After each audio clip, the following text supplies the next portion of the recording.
Hello and welcome to the second of our seasonal editions of Dateline London. Last weekend we talked about the year past. Traditionally, this is the time on the cusp of the new year when fortunes are told and predictions made. Well, our three guests on Dateline need no crystal ball to rub. Collectively, they bring decades of judgment and journalistic nous to the task of foretelling 2022. Bronwyn Maddox was foreign editor at the Times newspaper and now leads the Institute for Government, making government better, it hopes. Mark Roche is an economics journalist, now with Le Point. And in the studio with me is Lise Doucet, the BBC's chief international correspondent. Welcome back, Lise. Thank you for coming again to talk about 2022. Now, let's begin, Mark, with the economy and the global economy. I mean, unlike 2020 and 2021, we have a year now where it looks like everybody's going to be travelling and working again. Pretty much the global supply system is juddering, but it's functional.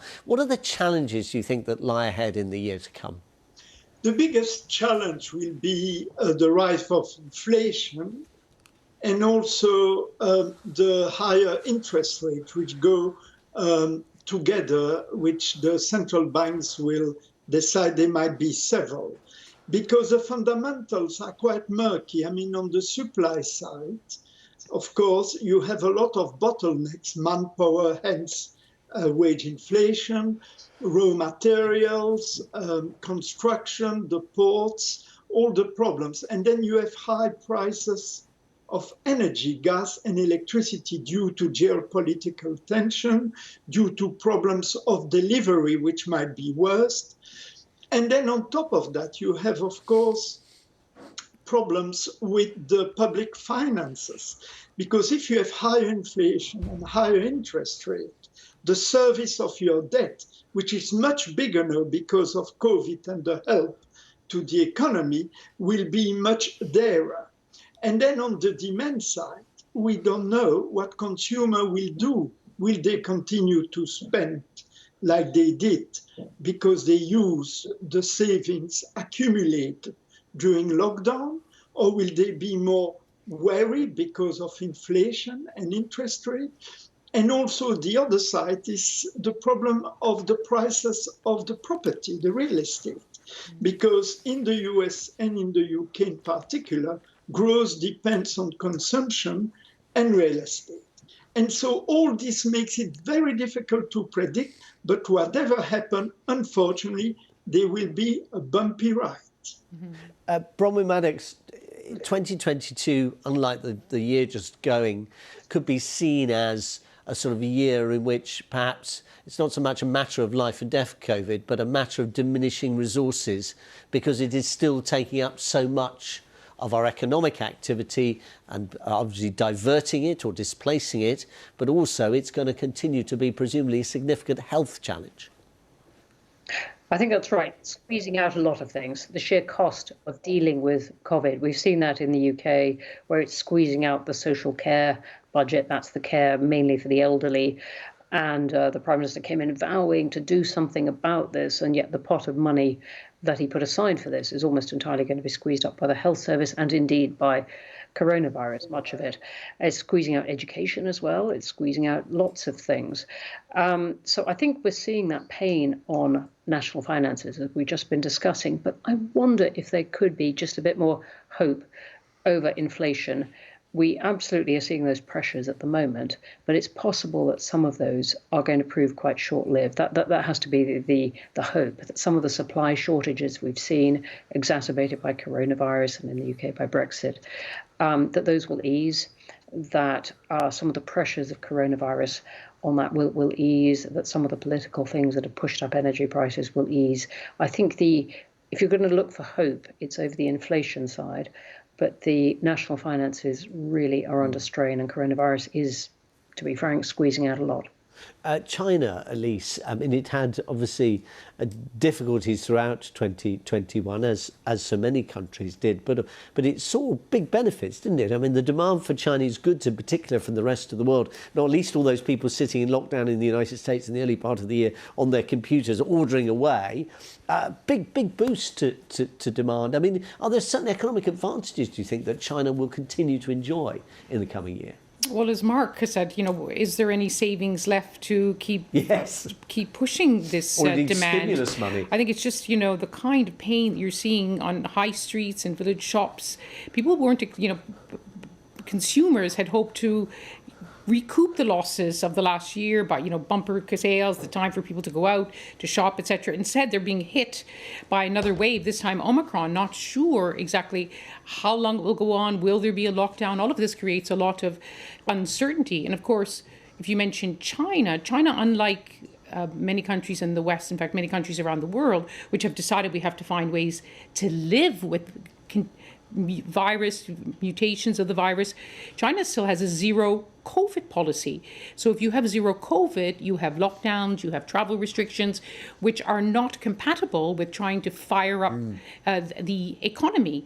And of course, too, there's the nexus between economics and politics as well, both in terms of China and the United States and also the relationship between them. But if you're going to, in China, crack down on the captains of industry and technology for a variety of reasons, that's not a great way for money to flow. So as the year ends, there are predictions that this huge Chinese economy actually could slow in 2022, which will have, as you began by hinting, huge ramifications globally as well. And it will have political repercussions, as always. Yeah, and not least, of course, because China's huge demand for natural resources that kind of fires up so much of the economies around the world. Mark, can I just pick up then can I use the S word? Because I've heard some economists mention that during the course of the end of 2021, stagflation. Is that possible? Remind us what we mean by it, because it's word virtually forgotten in the Western lexicon.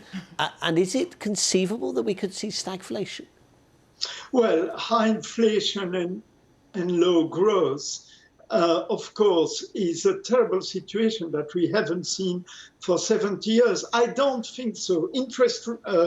Inflation for sure will stay high, interest rate will go up. But the growth could really sort of take on with help of the government, despite the fact that there's not a lot of money left. And also maybe consumer will decide to spend and get into debt, and that will get the economy rolling. So I don't think we'll be in stagflation like we were in the 70s. We'll rather have high inflation and sort of uncertain growth.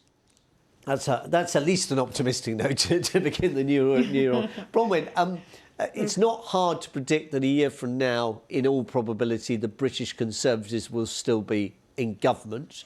They'll be looking to their, 13th year in power, or whether in coalition or as a single party of government. I suppose the more interesting question is, will Boris Johnson still be leading them? I think yes. It's very hard to get rid of a Conservative Prime Minister. Has been done, as we remember.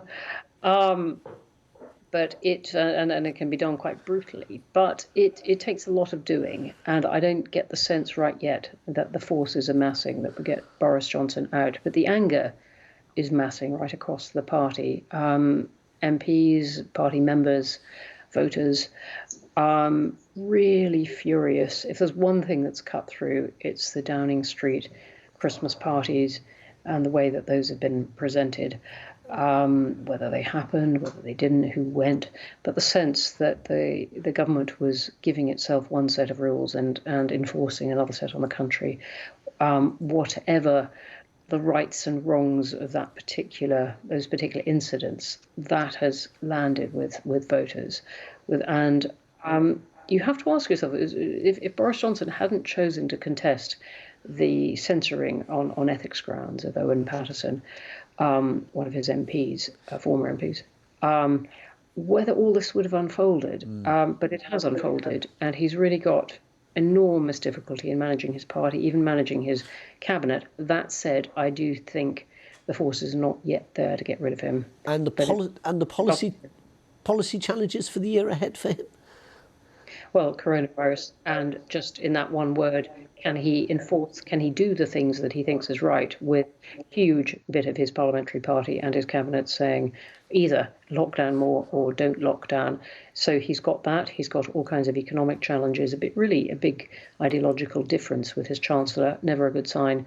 over whether to spend more or begin to retrench and underpin conservatism that way. He desperately wants to get back to his agenda of levelling up, of doing more for parts of the country that feel left behind. But many of those constituencies will interpret that as spending much more money. Again, his chancellor and many conservatives, if I can put it that way, don't want him to do that. And then there are lots of international challenges, whether it's complying with net zero, deciding what relationship to have with Europe, even what relationship to have with France, resolving the ends of Brexit, which are not resolved, what part to take in the European concern about migration, Ukraine. The things that could justifiably use up his time are almost endless, but they start pretty close to home. Mark, let's continue the thought of Europe. I mean, I wonder, are we moving, dare I say it, from frost to thaw now? Lord Frost went at the end of the year. In the new year, the negotiations, when they resume after the New Year holiday, are going to be led by Liz Truss, the Foreign Secretary, who was not originally a Brexiteer, although she's become an enthusiast since Brexit. Is it possible with that, with the prospect, which most people seem to accept, of Macron winning a second term, most likely in the Élysée Palace in the elections in the spring in France, that there could be an opportunity for a reset of the UK-EU relationship and a more positive one? Well, good riddance that Frost has gone, because he was hated in Brussels. He was an ideologue. He was saying things in private and then just the contrary in public. He was unemotional. He was a cold fish. The Europeans absolutely loathed him even more than Boris Johnson. So he's on. Liz Truss could do a lot to finish Brexit because she's a pragmatist, I think. And also there's a lot of goodwill on the Europe side to solve the problem of Northern Ireland, fishing, migrants, because Europe wants to move on. There will be a new French president. There's a new chancellor in Germany. There are enormous challenges to be met. And Brexit is at the end of it. And it's not the problems we have that could derail finding an agreement. No, I'm not sure that Macron will be re-elected. And that might be the problem, because if he faces in the second round Valérie Pécresse, who is the right-wing choice, a traditional right-wing Gaullist, Sarkozy, Chirac type, he will lose, because part of the left will go on Pécresse, because Gaullists always had a social dimension. Macron is hated by the left because he's perceived as the president of the rich, is considered aloof and arrogant. So you could have President Pécresse rather than President Macron. So it's all about who gets into, as ever with French politics, who gets into that last round playoff between the two top-place candidates, including no candidate gets 50%. Lise, Afghanistan is only the latest of the push factors that's helped contribute to migration as people flee a country that's perceived as being a failed state, and where many people fear the consequences, retribution from the Taliban. Do you think that the British government, Boris Johnson included, in the new year, in the light of Afghanistan, will perhaps look, if not with love towards international aid, but perhaps with a more pragmatic appreciation of its value to the British when you talk about issues like international migration and unwanted migration from the coast of France? To use the expression, charity begins at home. What Bronwyn is saying, it's coronavirus is going to be on his mind. My goodness, he wishes it wasn't, but it is, and it's all over the front pages of the paper. We had Rishi Sunak saying that it is possible that the cuts to foreign spending that were put in place down to 0.5% rather than 0.7%, which is actually a legal requirement since 2015 in Britain. He said we could go back to our previous levels by 2024, 2025, but it was just a possibility. And of course, it was brought down, it was said, ostensibly because of the fiscal pressure, because of the need to respond to the impact of the coronavirus. But But people are concerned about the fiddling too, about redefining foreign aid, because there's a suggestion that it will also include, for example, vaccine donations. It will also include the currency transfers, the special drawing rights that Britain gets as being part of the International Monetary Fund. And under this mantra of global Britain, a lot of things get into it, most of all trade. Liz Truss has been pushing for the trade deals. That all gets subsumed, it seems, under foreign aid. Now, Boris Johnson, in his Boris Johnson way, has talked about that the United Kingdom will continue to be a development superpower. But yet we heard from the Senate Foreign Relations Committee in the House of Commons that Global Britain risks being a branding exercise. In other words, a catchy title with little substance. And I will end by saying, you mentioned Afghanistan. Britain hasn't even started the scheme, the resettlement scheme for vulnerable Afghans, and it's struggling with the first scheme, which is to provide safety and refuge to those who work directly with the British Army and the British government. You know, you go to the website of the second scheme, it said it hasn't opened yet. Yeah. So not a very good signal.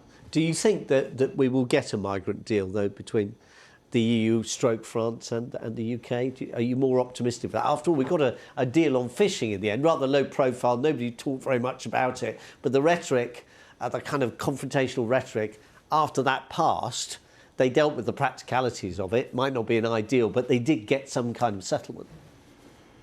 Wow, on both sides of the channel, that doesn't look very good, and especially it's an election year for Macron. The telescope is on Boris Johnson. You have Priti Patel, who's made it absolutely clear she wants to change the law, even though we've had a court ruling saying that people are allowed to come, even if they arrive in dinghies. They're allowed to come. Arrival is not a crime. Entry, if they apply for asylum, they have the right to apply for asylum. You know, if coronavirus, the response to the coronavirus is the most difficult, painful thing for governments, Britain and in Europe, migration is one of the most toxic issues. And even those who try to take a moral high ground against Hungary and Poland, actually we saw with the pushback in Greece against, that a lot of them are saying, well, could you please do our work for us? We don't want to take... It's a tough issue, and a very, very toxic public issue as well, even though the needs are massive. And the economy could use, the studies are there, the economy could use an injection of talented, educated, hardworking migrants if they meet the qualification to be here. Now, let's end this edition of Dateline, and normal business will resume next week, looking at the week that's been, looking at the year ahead. You can range freely and widely. Let's start with Bronwyn. What's 2022 hold? What are you focusing on, and what do you think we should be focusing on?